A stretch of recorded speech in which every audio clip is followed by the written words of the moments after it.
Hello, my name's Ian Seeger from Pilot Career News. On the 6th and 7th of November, we held our very first virtual edition of Pilot Careers Live. We streamed over 30 different seminars with 60 speakers. There were 2 days packed full of great information. Of course, we recorded everything, and you're about to watch one of the videos from the event.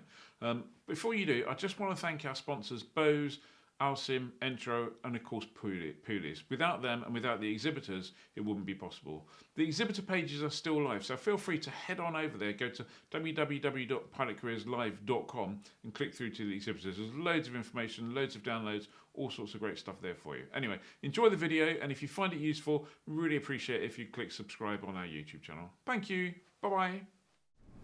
Hello and welcome to the last question and answer session for the last day of PCLV Virtual. It's been a fantastic 2 days.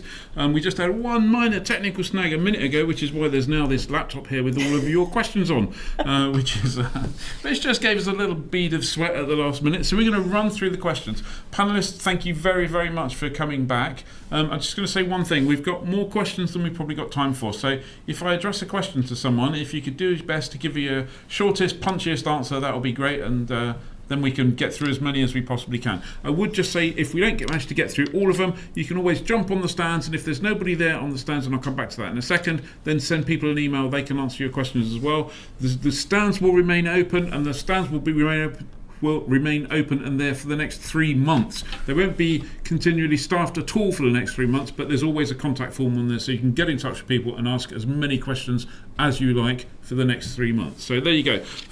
So with that, so I've just answered the... Riz asked a question, will the ARSA still apply in the UK post-Brexit? I'm going to answer that, and the answer is nobody knows. Ask us again on the 1st of January. We'll tell you then. Roderick Bailey, as a UK citizen, what would be the process of applying for a job as a pilot for an EU-based airline after the January the 1st, 2021? It's moving. There you go. 2021, as there will be no freedom of movement. I don't know. Ask us again on the 1st of January. It really depends where. I mean, it depends on what deal gets done, and it depends where you will or you won't have the right to work. And right now, unless anybody there is really well connected politically and knows the answer, I think none of us know the answer. But the airline will have the details of not even the politicians. and check the airline. Check the airline. If you see airlines that say the airlines are gonna almost certainly say must have the right to live and work in XYZ. So check that.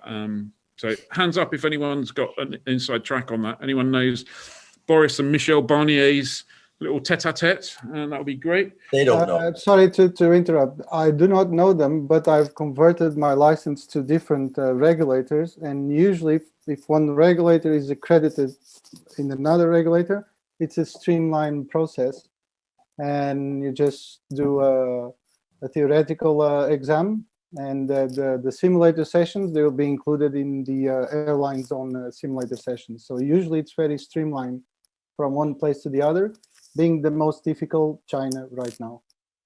Yeah, no, that's indeed. And again, it comes down to right of working. So a well-being question is the well-being for cadets, do cadets get support for stress in the run-up to exams? Katie. Yeah, can I take that one? Our programme goes throughout the year, and actually we make sure that our team at Wellspace come in before the exam sessions. So in a short answer, yes. Obviously our instructors are always ready to support with any exam stress, and there's always a cup of tea waiting in the customer experience team.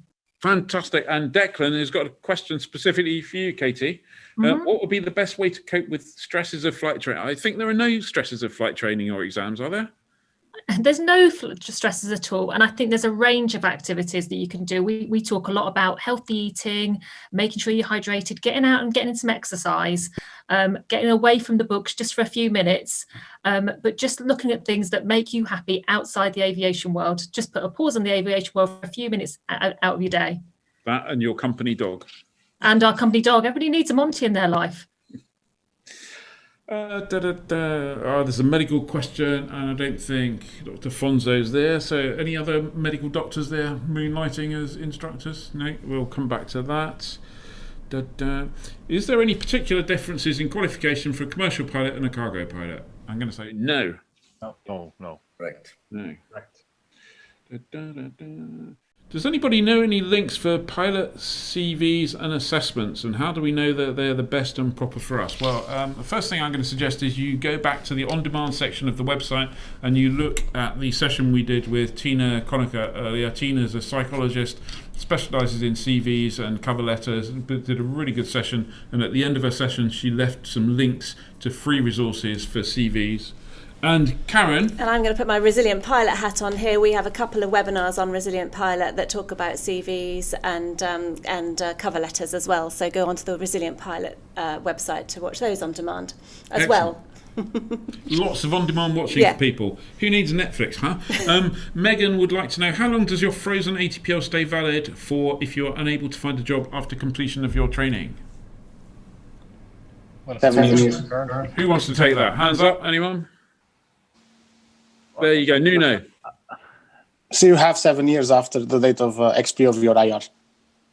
7 years. Thank you very much. Is the maximum 7 years, but after 7 years he lost the license. Before 7 years he can renew the IR and everything and stay current.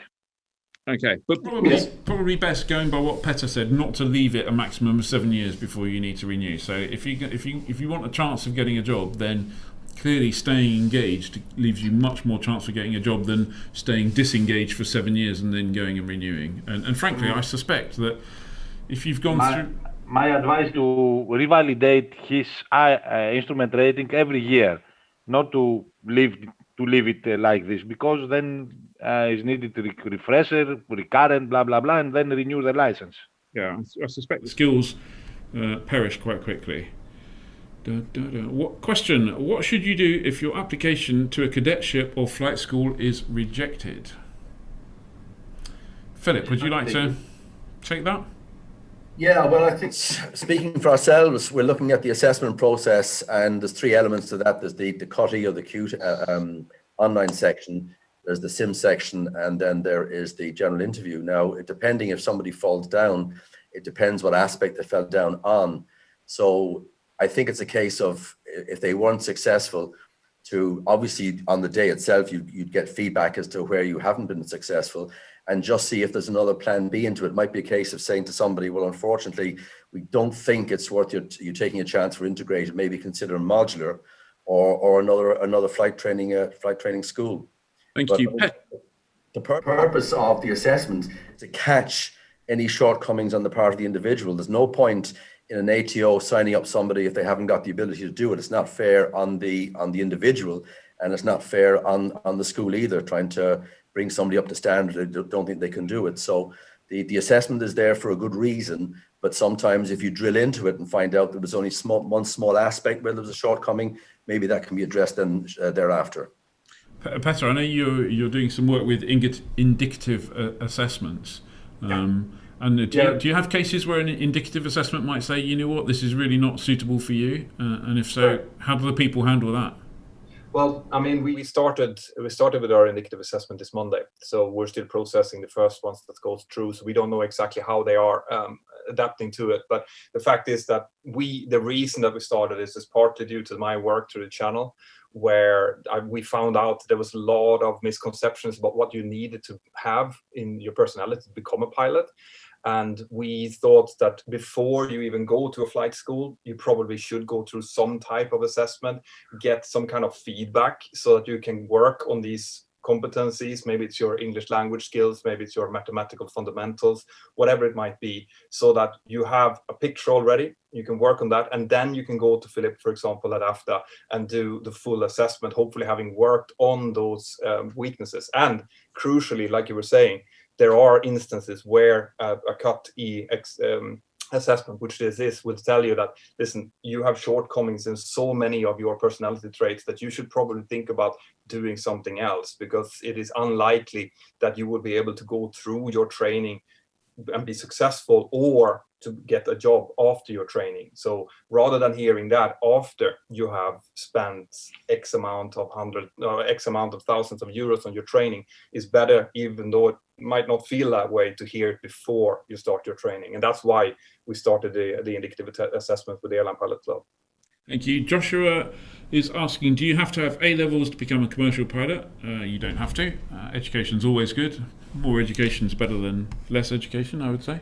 Some airlines, when they're running airline programs, will specifically ask for A-levels, but not all. A very, very typical question from Declan is, which are the best subjects to choose for GCSE or A-level? Anyone? The ones you're good at. The ones you're good at. There you go.